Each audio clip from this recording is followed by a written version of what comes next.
આજે કૃષ્ણ ભક્તિ ઉપર થોડી વાત કરવા આવી છું. થોડી બોરિંગ લાગશે આટલા બધા ડાન્સ જોઈને, પણ થોડું ઉતારી લેજો. ઉતરે છે ને તો વાતો નહીં. તો કૃષ્ણ ભક્તિ શું હે? આત્માથી પરમાત્મા સુધી પહોંચાડવાનો રસ્તો. ભક્તિ એક માધ્યમ હે ભગવાન સુધી જવાનું. બ્રહ્માજીના 4 પુત્ર કોણ? કળિયુગ. પેલો કયો આવે? સતયુગ. પછી આવે ત્રેતાયુગ, પછી દ્વાપરયુગ અને પછી આપણો છેલ્લો કળિયુગ. એમાં બ્રહ્માજીએ કીધું તું કે ચારે પુત્રને કીધું તું કે હું તમને સ્વર્ગમાં બી આપણે હરખા લોકો જવા જોઈએ, નર્કમાં બી હરખા લોકો જવા જોઈએ. એમાં પહેલો મોટા ભાઈએ કીધું કે પિતાશ્રી મારા યુગમાં તો બધા સ્વર્ગમાં જ જશે. પછી આવે ત્રેતાયુગે બી એવું જ કીધું કે મોટો ભાઈ કરશે એવું જ હું કરીશ. તો પછી આવ્યો દ્વાપરયુગ કે પિતાશ્રી હું તમારા આજ્ઞાનું પાલન કરીશ. બધા મારા યુગમાં જશે સ્વર્ગમાં, નરતા જશે નર્કમાં. હવે આવ્યો આપણો કળિયુગ.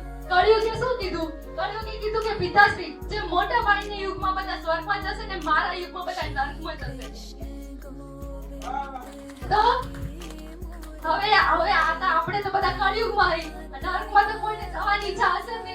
કોઈને નથી, બરાબર ને? તો હવે આપણે શું કરવાનું કે નર્કમાં ના જવાનું શું કરવાનું? તો મોટો રસ્તો ભાગવત ગીતાની અંદર શ્રી કૃષ્ણએ કીધું કે તમે મારી ભક્તિ કરો, લોકોની સેવા કરો, લોકો માટે જીવો, કદી નિંદા ના કરો, તો હું તમને સ્વર્ગમાં લઈ લઈશ. અને કળિયુગે બી કીધું કે મારા યુગમાં બહુ ઘનઘોર નરક આવશે, હું કોઈને માફ નહીં કરું, પણ મારા યુગમાં જે ભક્તિ કરતું હશે ને એને હું વિચારીશ નહીં, એના વિશે હું તરત મોકલી દઈશ. એના માટે સ્વર્ગના દ્વાર હંમેશા ખુલ્લા હશે.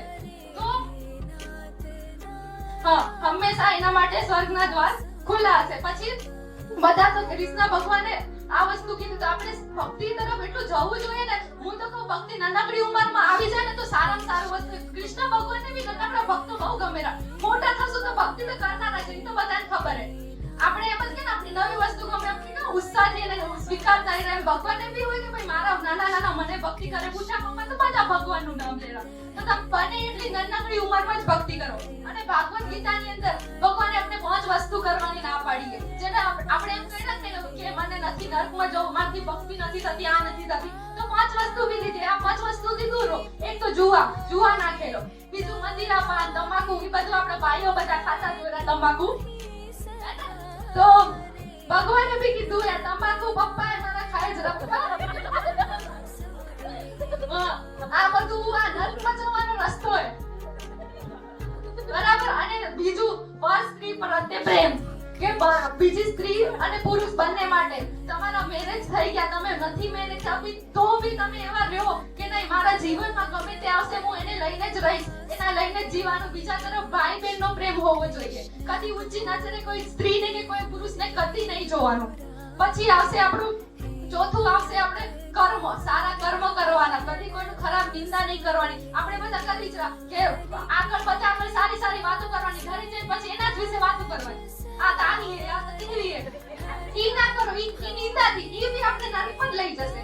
ઈ આપણે 100% નરકમાં લઈ જશે. આ બધું મારા એકે શબ્દ નથી, ભાગવત ગીતાની અંદર લખેલું છે. તમને ટાઈમ મળે તો તમે બી ભાગવત ગીતા વાંચજો. હું તો કહું ભાગવત ગીતા બહુ સારું જ્ઞાન છે.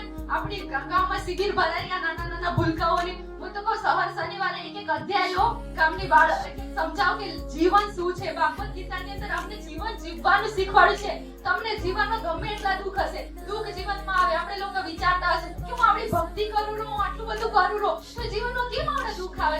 દુઃખ આવશે, શું કરવા આવશે? જે ભક્તિ કરતો હશે ને એની અંદર જ દુઃખ આવશે. કેમ કે તમે ગયા જન્મમાં જે પાપ કર્યું ને આ જન્મમાં તમે એકદમ ભક્તિ ચાલુ કરી દેશો તો ધીમે ધીમે ભગવાન બી જોશે કે ના આ મારો ભક્ત ભક્તિ કરે તો હું એના બધા દુઃખ ભેગા લઈ લો. એટલે તમારા જીવનમાં એક ભેગા દુઃખ આવશે. પછી ભેગા દુઃખ જતા રહેશે ને પછી જે તમારા જીવનમાં જે સુખ આવશે ને તમે કદી વિચાર્યું નહીં, કદી ધાર્યું નહીં કે આટલું બધું. અને તમે બધી મોહ માયાથી દૂર થઈ જશો. આ આપણું જીવન શું કરવા દીધું હે? મનુષ્ય અવતાર શું કરવા દીધું હે? 84 લાખ યોનિઓ આમાં આપણે ભટકીને એક મનુષ્ય અવતાર કઈ મળેલો આપણે આટલી બધા ભટકીમાં. એક આ મનુષ્ય અવતારની અંદર જ આપણને ખબર પડી કે આપણે શું કરવાનું, આપણો જન્મ શું થયો, આગળના જન્મમાં આપણે શું કરવાનું. બીજીઓની આપણને ખબર નહીં પડે. કૂતરા, બલાડા, ગધેડા ગણાય છે, આપણને નહીં ખબર પડે. એટલે આપણે ડબલી મારશે ભાગી જશું. એવા કેટલા યુગો જતા રહ્યા, કેટલા વર્ષો જતા રહ્યા, આપણને નથી ખબર. ભગવાન કેટલા અવતાર લઈને આવી ગયા આપણને નથી ખબર. પણ આ કળિયુગમાં આપણે બહુ ભાગ્યશાળી કે કળિયુગમાં અવતાર મળ્યો. કળિયુગનું વરદાન બી છે કે તમે મારું 1 મિનિટમાં બી તમે 1.5 મિનિટ ફ્રી પડો ને તો ખાલી